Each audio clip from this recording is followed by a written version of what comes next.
Hi friends, welcome to Awesome Inventions, our fairly new series here from the Niles District Library. This is Miss Tara, and today's lesson is on the building of the Transcontinental Railroad and what a magical feat that was.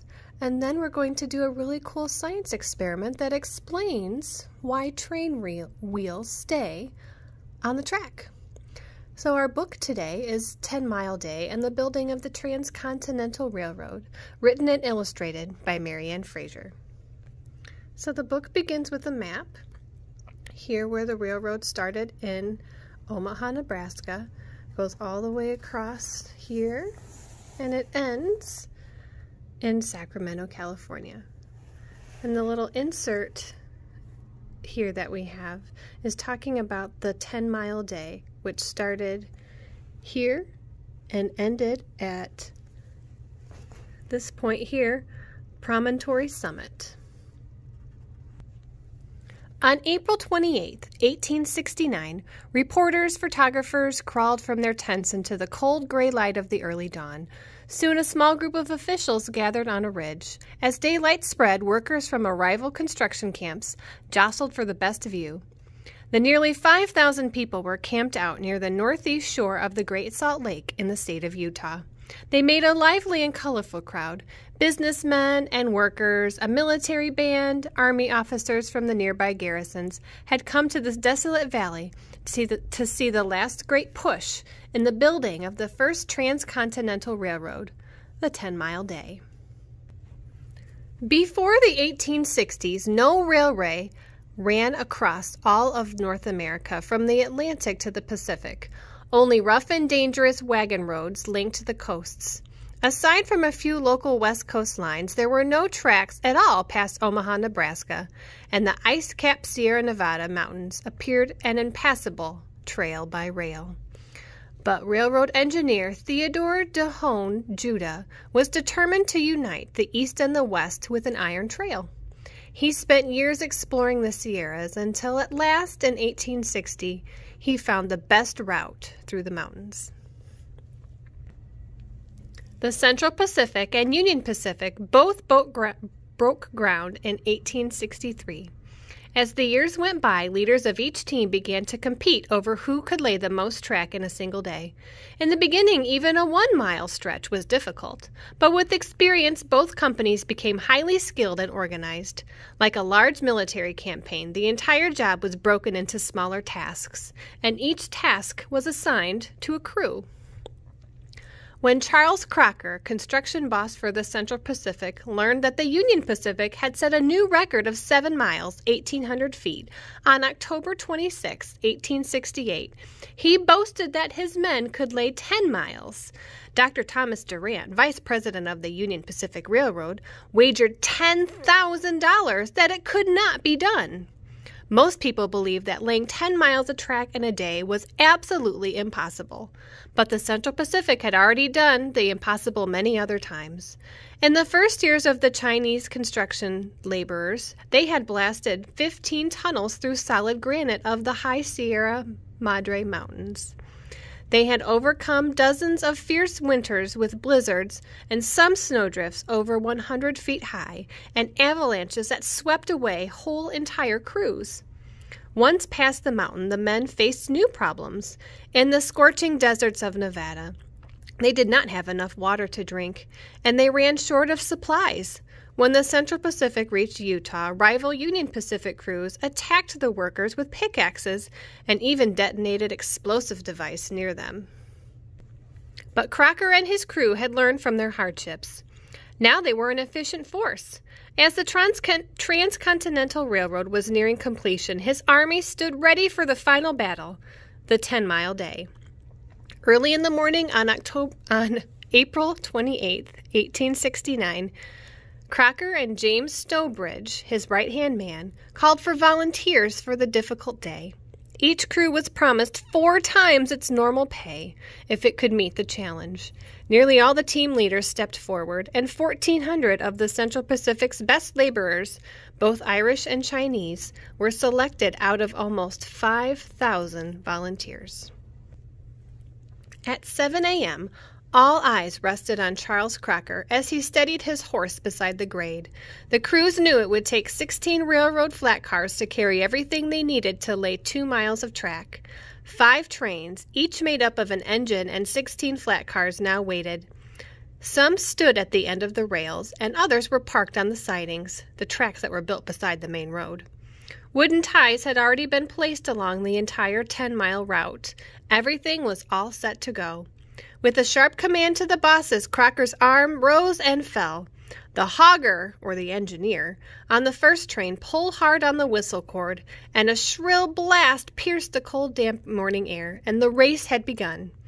The Chinese laborers leaped onto the flat cars and led the train. The noise was deafening as sledgehammers knocked on the side stakes and the rails rumbled to the ground. The clanging of falling iron continued for 8 minutes, until the first 16 flat cars were completely empty.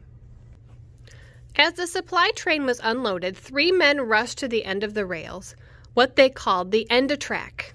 The 3 pioneers scrambled ahead on the first loose ties. They began lifting, prying, and shoving to center the bare ties onto the track. The empty train steamed back to the side, and the men hurried to unload iron cars with exactly 16 rails and 32 rail joiners, or fish plates, of each one. And a crew of 6 workers and the Irish boss hopped around. To the right of the track, 2 horses were hitched by a long rope with an iron car. With the yell of the boss, the horses lurched against their harnesses, and the cars rolled forward on the track. When the iron car reached the end of track, a wooden keg was smashed over the rails. The iron car rumbled ahead as the new track was laid, spilling spikes through the open bottom onto the ground where they could be used. The lead ironman ran forward. "Down!" shouted the foreman, and with a large thud the iron hit the ties within inches of the previous rail. Without a moment to rest, the 8 ironmen went back for more. On average, they laid 2 rails every 20 seconds.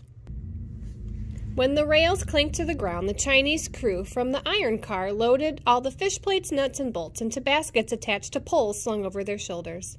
Then they sped up the line, tossing out ironware every 10 yards. Where rail ends meet, another team fastened the fish plates loosely with nuts and thrusting bolts.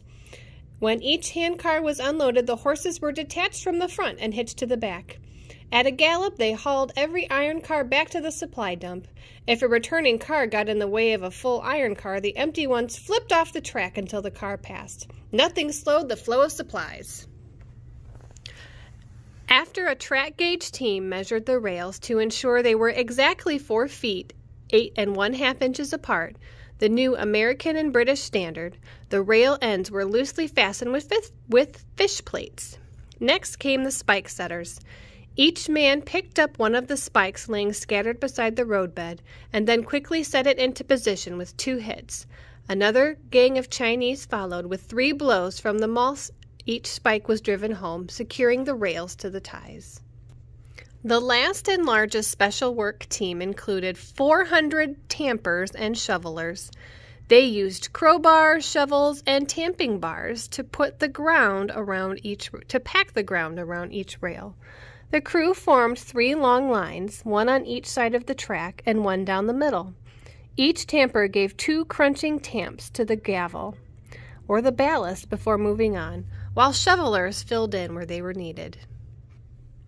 A reporter pulled out his pocket watch and counted the rails as they were laid down. To everyone's amazement, 240 feet of iron was placed in 1 minute and 20 seconds. By 9 a.m., almost 2 miles of track had been spiked and tamped. Even the Union Pacific men who had laughed at the Central Pacific crews had to admit it was quality work. With the completion of another 2 miles of track, the second supply train pulled back to the siding, and the third train steamed forward, belching thick clouds of black smoke. Next in line, ready to serve the midday meal, was the so-called pioneer train, the boarding house for some of the workers, and the office and living quarters of James and Hannah Stowbridge. At 1:30, the whistle sounded, calling a halt for lunch. Whirlwind number 62, the pioneer train locomotive, pushed the cars up and the boarding boss served hot-boiled beef. A quick measurement showed that 6 miles of track had already been laid, spiked, and bolted that morning. Whoops and hollers went up as the news spread among the men. They were now confident that they could reach their goal of 10 miles in one day, and they named their rest stop Camp Victory. By 7 p.m., the sun was dipping behind Monument Point. Stowe Bridge signaled for the final blast from a train whistle. The exhausted men cast down their tools, and a day's work came to an abrupt end. How much rail had the men of the Central Pacific laid? 2 Union Pacific engineers took out their surveying chains and began to measure. Everyone waited for the final count. Then it came. The railhead was 10 miles, 56 feet farther east than it had been the previous evening. The crews flung their hats into the air, cheering and shaking hands all around. They had done the impossible again. The Union Pacific's record was destroyed, and Thomas Durant lost his bet. A total of 3,520 rails, twice that number of fish plates, 28,160 spikes, and 14,080 nuts and bolts had been placed to complete the job. The 8 track layers were declared heroes and were featured in later histories. Each had lifted over 125 tons of iron. No single crew has ever beaten their record. The Chinese workers had once again proven themselves to their biased rivals. Each team had something to celebrate. Crocker called for one of his locomotives to test the track. The train roared over the line at up to 40 miles an hour, setting the rails and proving the job was well done. Pushed by 2 engines, the 5th and last emptied supply train backed down the mountain, with the weary yet jubilant men riding in its flat cars. The Pacific's end of track was now 4 miles from Promontory Summit. The Union Pacific had 9.5 miles of track left to lay. By May 9th, all of the remaining rails were in place except 2. The momentous joining of the Transcontinental Railroad would take place 1,086 miles west of the Missouri River and 690 miles east of Sacramento. At 11 o'clock on the bright, brisk morning of May 10th, 1869, several hundred people gathered at Promontory Summit. 8 Chinese in new blue jackets laid their final pair of rails. 4 spikes, 2 of them made of gold, were set into the polished California laurelwood tie. Leland Stanford, president of the Central Pacific, Thomas Durant, and several other officials then ceremoniously tapped them with a silver-headed maul. Immediately, Chinese workers removed the 4 glittering spikes in the laurel tie. The 3 iron spikes were then driven into a pine tie. A telegraph wire was secured to the head of the 4th iron spike, and another wire connected to the head of an iron maul, so the nation could hear the spike being driven home. Clunk! Stanford missed, hitting the tie. The telegraph tapped out 3 dots anyway, signaling done to the rest of the world. Durant stepped forward to strike the spike. Again, he didn't even hit the tie. A regular rail worker eventually hammered in the spike into its rightful place. From Sacramento to Washington, D.C., bells rang in celebration. Cheering people filled the streets. Guns and cannons were fired into the air. 2 engines moved toward each other until their pilots nearly touched over the last rail. Above the din of rousing cheers and whistles of locomotives, Durant shook Stanford's hand, declaring, "There is henceforth but one Pacific Railroad of the United States." Theodore Judah's dream of a transcontinental railroad was now a reality. He, unfortunately, didn't get to see this reality because he died right after he had his great idea. Here is a really interesting photo that we have here in the book at the back, and it tells you what all of the pieces and parts that you might have heard me read during the story here. So we have a fish plate here. This is what connects the rails, 2 rails together. Okay, so we have the pine ties, the pieces of wood here at the bottom. This is a cart that they would haul things with. A maul is kind of like a really big hammer that you use to punch in all of the railroad spikes, which are right here. Nuts and bolts hold all of these things together. So that's a pretty cool thing. This is a tool that they use to make sure that all of the ties were exactly the right distance apart. So this is how they made the Transcontinental Railroad. And stay tuned here in a second for a really cool science experiment that tells you how train wheels work. All right, are you ready for a really fun experiment? This experiment explains why a train wheel stays on the track. So what you're going to need, 2 dowel rods, or you could use yardsticks as well, some tape, and 4 paper cups. 2 of them you're going to tape with their tops touching each other, and 2 you're going to tape with the bottoms touching each other. So we're going to make an inclined plane, and we're going to do a little experiment to see which one of these cups are going to go down the inclined plane better. So let's see what we got here. All right, so we have the inclined plane that I've set up here. My 2 dowel rods are taped to one of our library footstools. All right, so we've got our inclined plane, we've got our 2 wheel types. So let's try the one with the 2 cups that have their bottoms taped together. Okay, kind of looks like a barbell. So I'm going to put that here. Oh, it fell. So let's try it again. See if I can put it right in the center, if it'll stay on. Nope, it fell off again. So let's try it one more time. I'm going to be really careful and put it here in the center. So every single time that I put this on the track, it falls off. So let's think about that. So are train wheels like this? Are our train wheels always falling off the track?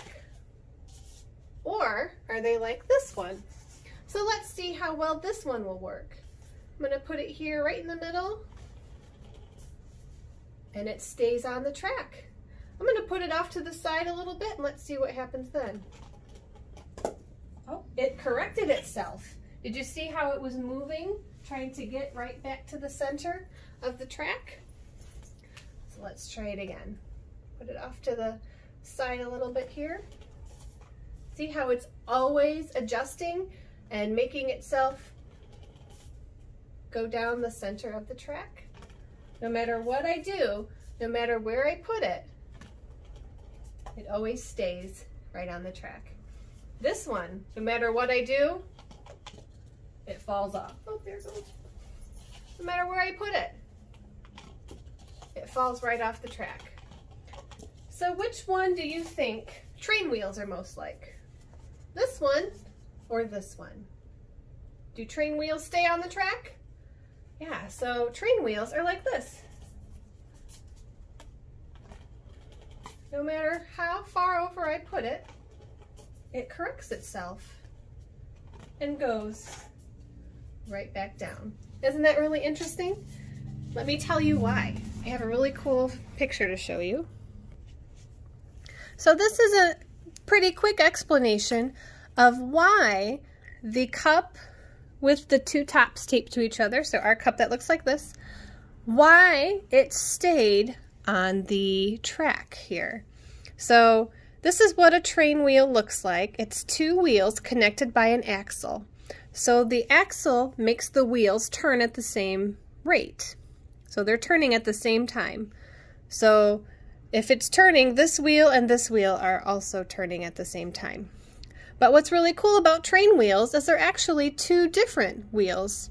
So we have this large silver one here, and then the smaller one here. So because they're different diameters, the larger diameter is this section of the wheel.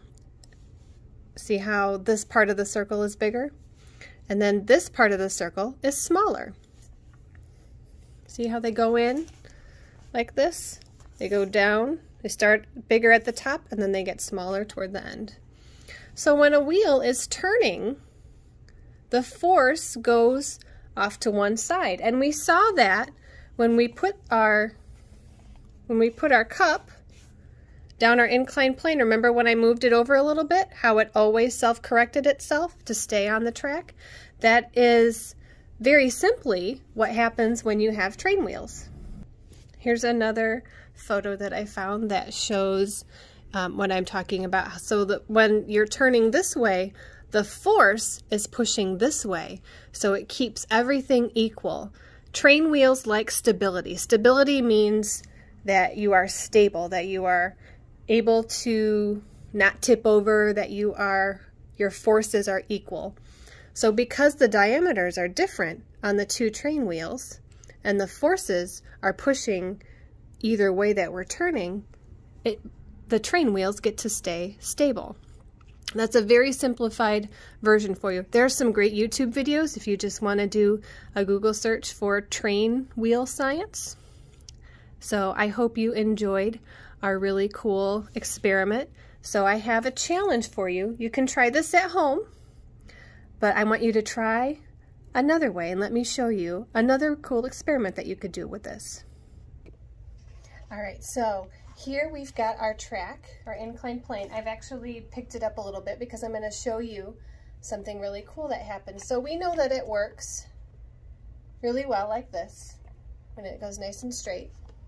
And you see how it's self-correcting itself? How no matter where I put it on the track, it self-corrects and it stays on. But what happens, hopefully this works. So when I turn, see how it's self-correcting even more?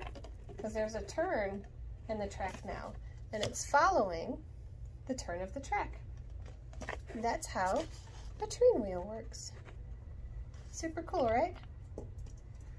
And we know this one, it's just gonna fall, right? There it goes. Oh, it's stuck. So if train wheels were like this, there would be train accidents all the time. But because they're made like this, they stay on the track. Feel free to try this at home. You can try doing all kinds of different tracks. Maybe see what happens if you make your inclined plane bigger. Maybe make it really tall. Maybe what happens if it's flat. Maybe you could try different types of cups. Maybe bigger cups would work better. Maybe smaller cups would work better. And you could do different types of curves. You could go this way or this way. See all kinds of really fun things. Hope you enjoyed our video on the Transcontinental Railroad and train wheel science. We'll see you next time for another fun invention. Bye, friends.